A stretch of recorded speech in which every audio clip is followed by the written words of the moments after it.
ini wong ra iso syukur gitu. Jadi ini dua kutub besar. Siapa yang nggak tahu kewalian Abdul Hasan Asyadzili? Siapa yang nggak tahu kewalian Sayyid Abdullah Al-Haddad? Nah ini kalau Gus Ali sudah dua-duanya, guyu ya sering, nangis ya sering, sudah ini sudah makomen, ini sudah Majma'ul Bahrain kalau dalam ilmu tasawuf. Dan itu mirip perdebatan Nabi Yahya dan Nabi Isa. Nabi Yahya itu happy, hidupnya happy, kayak bapak saya itu hidupnya happy. Zaman miskin saja nggak pernah susah, nggak pernah susah ya. Bapak saya itu khasnya nggak pernah susah. Mau meninggal saja masih guyon sama saya. Mau kapundhut tuh seguyon kalian. Dia seneng, ya happy saja. Jadi mirip cerita Jalaluddin Ar-Rumi. Beliau mau kapundhut, muridnya nangis semua, marah-marah dia.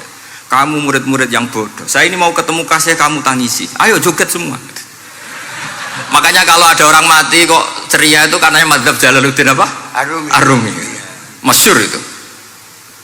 Ini malam pengantin saya, kenapa kamu nangis? Makanya jadi mitos kalau mimpi jadi manten tuh mau mati. Karena kalau Jalaluddin Rumi istilahkan kematian itu adalah pengantin. Umar bin Abdul Aziz, salah satu khomisul khulafa masyhur itu. Ketika mau kapundhut orang nangis semua juga dia marah. Memangnya saya mau kemana kok kamu tangisi? Ila khairi madhubin ila khairi rahimin, ila arhamir rahimin. Timbang kumpul kon sumpek. Atau mati katanya. Memangnya saya mau kemana? Ila khairi madhubin ilah, kedat yang terbaik yang kita tuju. Ini mirip Nabi Yahya. Sehingga Nabi Isa koclok, mali aroka dohikan ka'annaka ta'manu min makrillah. Kamu kok sering senyum, sering guyu, ngakak-ngakak, seakan kan kamu tuh tidak pernah akan kena siksa. Nabi Yahya gantian bales, mali aroka abisan ka'annaka taqnatu min rahmatillah. Lah kamu merengut terus koyo ora ono rahmate pangeran saja. Ini terus jadi madzhab antara Abdul Hasan Asyadzili dan Sayyid Abdullah Al-Haddad. Sayyid Abdullah Al-Haddad juga diikuti banyak kiai. Itu kalau habis sholat tuh masih susah, diterima enggak, sholat kita makbulah apa enggak, puasa kita makbul apa enggak, sujud kita makbul apa enggak. Tapi kalau Abdul Hasan Asyadzili, kalau ada orang tanya gitu dimarahin. Sujud kalau ditampi boten, ya Sayyid Abdul Hasan Asyadzili, gak usah mikir ngono, ditegir sujud wis luar biasa. Orang geruang ditegir sujud, gak usah mikir ditompo ta ora. Loh iya, ketika kita nanti ketemu Allah, prestasi betul gak pernah sujud itu. Sebagai hamba kita bangga pernah sujud, terus gak penting ditompo tawar. Bahkan kalau anak-anak muda ini kepengen ditompo niat elek, ditompo digajar pangeran, terus mlebu swarga, terus sama bidadari gitu. Jadi muni ditompo tapi pikirannya sudah ngayal macam-macam. Kalau madzhab Abdul Hasan Asyadzili tidak. Sehingga kitab hikam, kita tahu kitab hikam itu adalah dikarang Ibnu Athaillah As-Sakandari, dia muridnya Abdul Abbas Al-Mursi, dan ini terus muridnya Abdul Hasan apa? Asyadzili. Itu cerminan Syadziliyah murni. Ya saya ulang lagi, itu cerminan Syadziliyah apa? Murni. Sehingga beliau ngendikan masyhur itu, qalilul amali ma'a syuhudil minnah minallah khairun min kasiril amali ma'a ru'yatit taqsir. Jadi amal sedikit tapi yakin itu anugerah Allah, lebih baik beramal banyak tapi masih merasa salah karena ra ono syukure. Makanya bapak saya Gus Ali ana wong abangan gelem salat, gak tahu gak disahno sah terus. Ketika ada orang fikih marah-marah tapi rubah gedang, wes rubah gedang lah, pokoke sah terus. Pokoknya sah terus. Ini sangat-sangat sadili berarti. Ini penting saya utarakan supaya khazanah kita itu tidak pernah habis. Karena al ulama warasatul anbiya. Nabi tidak ada warosati, tapi warasatul anbiya. Sehingga semua watak para nabi sebelum Rasulullah Shallallahu Alaihi Wasallam itu semua tercermin pada umatnya Rasulullah Shallallahu Alaihi Wasallam. Cerita paling terkenal tentu Asra Badrin. Tawanan-tawanan perang Badarin mau diapakan? Rasulullah istasyara Abu Bakrin. Terus kata Abu Bakar, itu keluargamu ya Rasulullah. Hum ashiratuka, hum aqaribuka. Ya maafkan saja. Terus ditanya Umar, menurut kamu gimana Umar? Itu kan orang-orang yang ngusir engkau ya Rasulullah, yang dulu ingin membunuh engkau, sekarang ketangkap ya bunuh, kok repot. Apa kata Rasulullah? Masaluka ya Abu Bakrin kamasali Ibrahim isqala faman tabi'ani fa innahu minni wa man asani fa innaka ghafurur rahim. Sing prestasi ya alhamdulillah, sing ora prestasi semoga-moga pangeran akeh sepurane. Sudah gitu ya cara Gus Ali ya sih ngono kok repot. Wa masaluka ya Umar kamasalin Nuh isqala rabbi la tadzar alal ardi minal kafirina dayara, sudah habisi saja ning donya kok kafir. Tapi anehnya apa? Rasulullah akhudha bi madzhabi Abi Bakar. Nabi mengambil pendapatnya siapa? Abu Bakar. Karena Nabi kena khitab anit tabi millata Ibrahim apa? Hanifah. Akhirnya terus keterusan. Akeh kiai NU nek ana umat salah dibarno nganti ra roh nak salah. Makanya kenangan saya sama Mbah Sal Mahfud karena beliau itu sepupu sama Mbah saya di Sahal itu. Kata Mbah Sal gini, "Hak umpama pantes," kata beliau ini, "umpama pantes, pondok-pondok itu tak sertifikat." Kenapa, Mbah? Lah ya akeh kiai gondrong muridnya kalau gondrong kabeh terus kadang rapati salat jare diulang kali jogo. Engko neng kali-kali golek Nabi Khidir gak tau ngaji. Lah ngene ku nak ditakoki afiliasine kok NU gitu. Mau disertifikat, jadi distandarkan. Pokoknya anggar gak ana takribe ya ora NU gitu. Karena nanti kalau gak disertifikat ini terus khayal-khayal macam-macam ini rata-rata kan afiliasinya juga ngeklaim NU. Padahal ya itu tadi. Jadi diulang kali jogo langsung diulang macam-macam.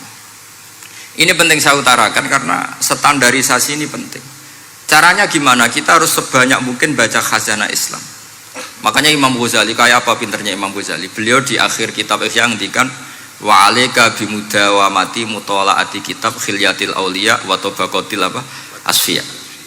Sehingga kita akan punya khazanah yang luar biasa.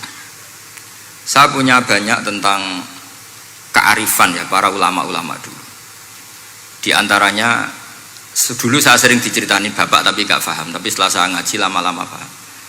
Beliau pernah didawi Badullah gini, Nur dhisik ana wong salat 2 rakaat, terus syukur akhirnya salat lagi sampai 4 rakaat. Saking syukurnya salat lagi sampai 6 rakaat. Seterusnya sampai 1000 salat. Kita tahu itu Said Ali Zainal Abidin. Jadi dia menambahkan salat itu karena iskon lillah wa syauqon lillah, mahabbatan lillah. Bukan kayak kita, karena ingin sholat 1000 rakaat dibagi sekian menit terus kenanya 2 jam. Jadi kayak kita terawih lah 20 menit, 20 rakaat dibagi sekian kenanya 7 menit. Pentingnya apa? Meskipun kita tidak akan mengalami seperti itu, tapi kita menjadi tahu ketika Rasulullah SAW menghentikan wa qurratu aini fis shalah. Bahkan Nabi kalau banyak masalah itu Nabi yataradad, mutaraddidan di dalamnya. Setelah mutaraddidan agak panik, Nabi tanya gini sama Aisyah, Aina Bilal, Aina Bilal, Bilal kemana, Bilal kemana? Setelah Bilal notok, tok tok tok tok, ya Rasulullah as-sholat, arifna ya Bilal, arifna ya Bilal, saya kasih istirahat ya Bilal, saya kasih istirahat. Karena roh dunya, roh politik, roh kebudayaan, roh dulur bulet kabeh. Sing ra bulet mok sitok hubungan ambek Allah Subhanahu wa taala. Maka disebut as-sholat rohatul mukmin. Apa yang terjadi? Ashabu Rasulillah ketika Sayyidina Umar ditusuk oleh Abu Lulu al-Majusi, tentu pakai kira-kira ya panah yang kayak pancing, jadi kalau sudah dimasukkan kadu cabut itu sakitnya minta ampun. Apa kata Umar? Nanti cabut ketika saya sholat, karena sekali sholat dan setelah itu dicabut nggak terasa. Ya, kalau sholat kita ada nyamuk ya sudah. Ini penting saya ceritakan, sampai ada wali ditawarin Allah, silahkan masuk surga, tanya ya Allah di surga ada sholat enggak? Kalau tidak ada sholat enggak lah katanya. Karena dia nggak bisa membayangkan nikmat tanpa sholat. Sehingga penting sekali kekaguman-kekaguman ini. Ketika Sayyidina Umar wafat, di antara yang pertama ditanyakan adalah yang bunuh saya siapa? Itu Hulamul Mughirah, Abu Lulu al-Majusi. Beliau spontan langsung ngendikan gini, Alhamdulillah alladzi ja'ala maniyati biyadi rajulin lam yasjud laka sajdatan tuhajuni biha yaumal qiyamah. Matur nuwun Gusti, saya dibunuh oleh orang yang enggak pernah sujud. Kalau saja dia pernah sujud, saya tidak berani maksudkan dia. Jangan-jangan sujud itu engkau terima kemudian dia min ahlil jannah. Kayak apa pentingnya kenangan sujud? Rasulullah juga pernah ngendikan nanti kalau dunia sudah ruwet, as-sajdatul wahidatu khairun minad dunya wa ma fiha. Satu sujud lebih baik ketimbang dunia seisinya. Karena itu kelayakan kita sebagai hamba. Makanya Abu Hasan Asadili ngendikan, sudahlah kafal amilina jazaan an radhiyakalaka ahlan, sudah ditakdir ngamal sudah harus syukur. Kok mikir ditompo ta ora usah, gak penting. Itu madzhab Abu Hasan apa? Asy'ari. Dan itu ditiru para kiai-kiai kita. Madzhab Said Abdul Haddad juga ditiru kiai-kiai kita. Sehingga sedekah Rasulullah ketika ngendikan al ulama warasatul anbiya. Ini penting saya utarakan karena khazanah kita biar tetap kaya. Makanya masyhur dalam Manaqibul Ghazali kita tahu Imam Ghazali itu orang yang luar biasa, pengarang Ihya. Saya punya banyak karangan beliau, Al-Arba'in Al-Usul. Tapi yang paling saya cintai tentu Ihya, kitab Mustasfa, kitab Qawaid Fikih itu Usulul Fikih. Manaqibul Ghazali adalah Rasulullah pernah jejer Nabi Musa. Terus Rasulullah ngendikan ulama ummati ka anbiya'i Bani Israel. Terus kata Nabi Musa, yang benar saja, masa ulama kok kapasitasnya kayak Nabi, apapun hebatnya itu nggak mungkin lah kapasitasnya kayak Nabi. Terus kata Rasulullah, ya sudah buktikan saja. Terus dipanggillah Imam Ghazali. Ketika dipanggil, ini katanya Ghazali kata. Ditanya sama Nabi Musa, siapa namamu? Ana Muhammad bin Muhammad Al-Ghazali At-Tusi Asy-Syafi'i. Mau jawabnya panjang. Terus kata Nabi Musa, kecangkeman gitu, cara orang Jawa itu kecangkeman, ditakoki jeneng kok jawabnya kakean ya. Terus kata anak Imam Ghazali, ya lumayan saya. Jenengan ditanya Allah sing ya'lamus sirra wa akhfa saja jawabnya kelebihan gitu. Apa itu kata Nabi Musa? Wa ma tilka biyaminika ya Musa. Qala ya asaya atawakkau 'alaiha wa ahusyu biha ala ghanami wa liya fiha ma'aribu ukhra. Jadi Nabi Musa ditanya, sing mbok gawa iku apa ta? Ini tongkat saya, tak pakai ini, tak pakai ini, tak pakai ini. Jadi masih banyak kelebihan jenengan di bawah saya. Akhirnya fa'aqarra Nabi Musa ini ikrar bahwa benar-benar ulama Rasulillah itu keambiai Bani apa? Israel. Jadi khazanah-khazanah kecerdasan gini ini penting. Sehingga ketika ada kemacetan fikih, ada kejumudan fikih, tugas kita adalah memecahkan kejumudan itu. Misalnya begini, ini yang sering dilakukan bapak saya dan Gus Ali. Kancanan wong fasik hukumnya piye? Ya ora oleh, wong kok kancanan wong fasik. Tapi kalau dibalik, bina wong fasik boleh ndak? Boleh. Syaratnya bina kudu ngancani. Jadi dibelokkan gitu aja sudah rubah. Hadza huwal fiqh. Yang dikatakan fikih ya seperti ini. Tapi orang-orang yang nggak ngerti detailnya fikih, apalagi usul fikih, fikih itu menjadi rumit. Makanya ahli sunnah itu luar biasa. Ada orang mati karena narkoba atau karena apa itu oplosan. Itu kiai cokre. Itu kiai alim biasa datang. Itu ya biasa mempersaksikan, nggih mayite sae nggih. Nggih. Padahal orang itu nggak percaya ini orang mati cokre kok apa? Sae. Padahal dia di kiainya bilang gini, wis sae saiki sereso nakal katanya. Maksudnya saya sudah mengakhiri semua kenakalannya lewat apa? Lewat kematian tadi. Karena itu doa Rasulullah. Rasulullah itu kalau ngedikan itu luar biasa. Allahumma ij'alil hayata ziyadatan li fi kulli khairin wal mauta rohatan li min kulli syarrin. Ya Allah, jadikan hidup ini ziyadatan li fi kulli khairin. Jadi anggap saja kalau hidup itu berarti potensi tambah baik. Anggap saja kalau mati itu akhir dari segala keburukan. Berarti orang cukri ini mati itu baik apa buruk?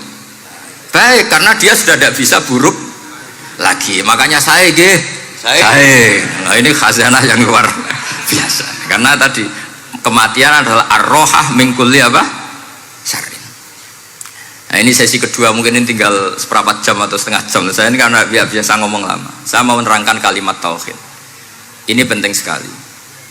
Kalimat tauhid itu kata Ibnul Qayyim Al-Jauziyah dalam kitab Zadul Ma'ad. Ini kitab kesayangan Sayyid Abdul Al-Haddad. Sampai beliau ngendikan, ya letani minha iddatan nusakhin li uhdiyaha ila tullab.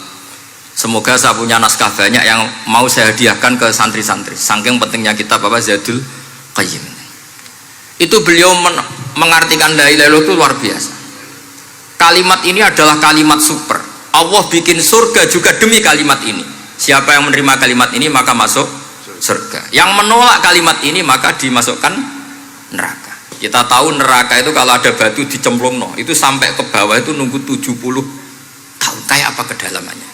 Bego siapa saja tidak akan bisa itu bikin apa? Neraka. Karena kalau batu dijatuhkan nunggu 70 tahun itu sampai kok riha. Itu dibikin juga untuk orang yang menolak la ilaha illallah. Kemudian karena manusia butuh latihan, dibikinlah langit dan bumi supaya didiami manusia untuk menerima konsep la ilaha illallah. Karena manusia butuh pelatih, diutuslah para rasul untuk melatih la ilaha illallah. Dan kalimat ini andaikan ada orang kafir 70 tahun kemudian dia melafadzkan la ilaha illallah Muhammadur Rasulullah, maka semua kekafirannya dihilang dia.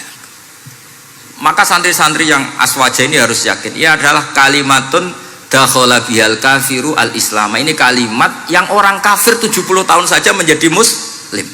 Tapi sekarang banyak gerakan dengan kalimat yang sama malah orang Islam menjadi kafir. Itu kira-kira kelompok aneh nomor boten. Hanya karena la ilaha illallah banyak kelipat tok dihukumi kafir. Gara-gara la ilaha illallah pitung dino diarani kafir. Wong kalimat ini sing kafir wae dadi mukmin. Sekarang dengan kalimat yang sama yang mukmin jadi kafir. Ini apa-apaan? Kira-kira gitu. Cara madzhab ini apa-apaan? Ini penting saya utarakan. Jadi kepastian tauhid. Ngendikane pangeran kul lil ladzina kafaru iyantahu yughfar lahum ma qad salaf. Makanya Abul Hasan Asyadili ketika nafsirkan fa'lam annahu la ilaha illallah wastaghfir li dzambika walil mu'minina wal itu ai bihadhil kalimah, kata beliau. Kamu harus camkan bahwa la ilaha illallah dan setelah itu kamu baru sah istighfar untuk kamu sendiri maupun untuk orang mukmin siapapun, mukmin mukminah. Kita tahu andaikan kita punya keluarga kafirah atau murtadah sah enggak diistighfari? Enggak sah. Tapi sefasik apapun asal dia min ahli tauhid maka sah diistighfari karena fa'lam annahu la ilaha illallah wastaghfir lidzambika walil mu'minin. Jadi sahnya mengistighfarkan orang lain hanya dengan satu syarat, yaitu dia min ahli la ilaha illallah Muhammadur Rasulullah. Sehingga dalam cerita-cerita kewalian, dan ini saya percaya cerita ini karena saya pernah menemukan di Musnad Ahmad, saya menemukan di Ithaf syaratnya Ihya, juga di kitabnya Said Muhammad Abu Abdul Farad itu. Dulu itu ada wali yang tukang bikin Istanbul itu. Pernah dengar tuh Istanbul itu yang Quran kecil itu. Kalau sekarang kan dibikin masif, mau 5.000-an. Kalau dulu masih asli. Itu Kiai Sarbini itu kayak Mbah Khalil Bangkalan. Jadi karena dia orang penting itu, nak diundang orang itu, ya engkau nak ditakoki pangeran muni rombongan. Jadi kayak Mbah Khalil juga Mesir gitu. Terus ditinggal lagi. Engkau takoki pangeran muni ngenteni Mbah Khalil, ngenteni rombongan. Ya sudah gitu dong. Tapi karena beliau terkenal wali ya. Singkat cerita kalau Sohibul Bait ini nggak terima karena pas 7 hari sampai di sebelah sapi apa-apa ternyata dia tahlilnya sebentar. Terus kata beliau, ya sudah semua makanan itu ditimbang pakai pohon kelapa. Yang satu kosongin katanya. Kifatul mizan yang satu atau kafatail mizan yang satu dikosongin. Beliau datang yang bikin Istanbul tadi. Bilang bis itu sudah jumpat katanya. Sudah tinggi bismillahnya. Kata beliau, bismillahku ora genep ae wis ngalahno pakananmu, apalagi genep kata. Ini penting saya utarakan nanti